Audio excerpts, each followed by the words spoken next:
social media being crazy, to be honest. Super 8-এর প্রথম ম্যাচে মুখোমুখি হচ্ছে ইউএসএ বনাম সাউথ আফ্রিকা। এই ম্যাচকে সামনে রেখে মাঠে নামার আগে ইউএসএর ব্যাটার অ্যারন জোন্স গণমাধ্যমের সামনে কথা বলতে এসেছিলেন। এ সময় তিনি জানান, ক্যারিবিয়ানে আমাদের অনেক সাপোর্টার রয়েছে, তাই আগামীকাল আমাদের অবশ্যই কিছু সাপোর্টার থাকবে।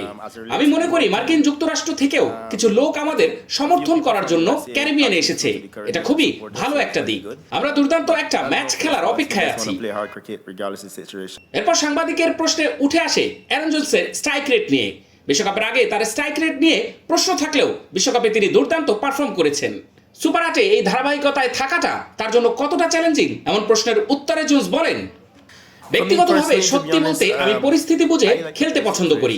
আমি সবসময় আমার দলের জন্য খেলতে পছন্দ করি। যদি এমন হয় যে আমি একটি খেলা খেলছি এবং আমাদের প্রতি ওভারে 5 রান দরকার, আমি সেই অনুযায়ী ব্যাট করব। যদি আমাদের দাগ লাগুক যতবার, বার্জার ইজি ক্লিন একবার। ওভারে 15 রান প্রয়োজন হয়, আমি মানানসই ব্যাট করব। সুতরাং আমি স্ট্রাইক রেট এবং এই সমস্ত অন্যান্য জিনিসপত্র সম্পর্কে খুব একটা আলোচনা নিয়ে সত্যি চিন্তা করি না। যেহেতু এটি বিশ্বের কিছু ভালো দলের বিপক্ষে খেলার সম্পর্কে সম্পর্কিত, আমি নিশ্চিতভাবে এর জন্য অপেক্ষা করছি। ছেলেরা বিশ্বের সেরা দলগুলোর বিপক্ষে খেলতে উত্তেজিত। আমরা গত কয়েক বছর ধরে এই অপেক্ষায় ছিলাম এবং এই সম্পর্কে কথা বলেছি। আমরা এখন এখানে, তাই আমরা শুধু আমাদের ক্রিকেট উপভোগ করতে যাচ্ছি এবং যেমন বলেছি, আমরা সবসময় নির্ভীক ক্রিকেট খেলতে চাই। এরপর জোন্সকে জিজ্ঞেস করা হয়, আপনাদের প্রতিপক্ষ দক্ষিণ আফ্রিকার দিকে তাকালে দেখা যায় তারা এমন একটি দল যারা সম্ভবত তাদের সেরাটা এখনো দিতে পারেনি, তবে তারা অবশ্যই একটি দল হিসেবে এমন দল যারা সম্ভাব্যভাবে টুর্নামেন্ট জিততে পারে।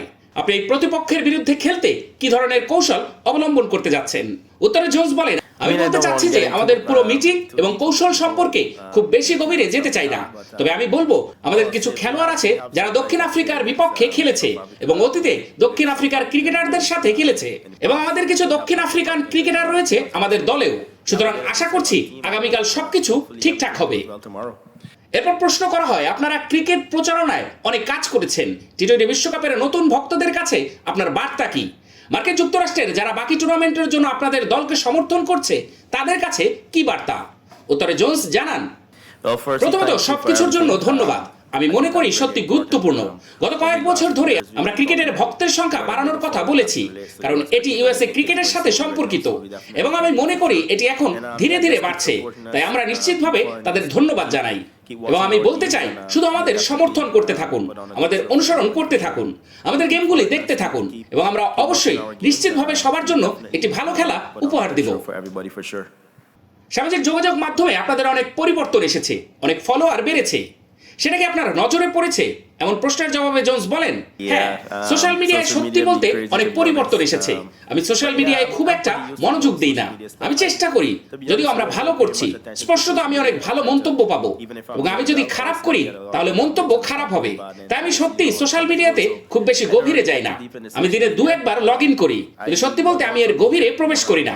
তবে গত কয়েক সপ্তাহ ধরে ভালোই চলছে।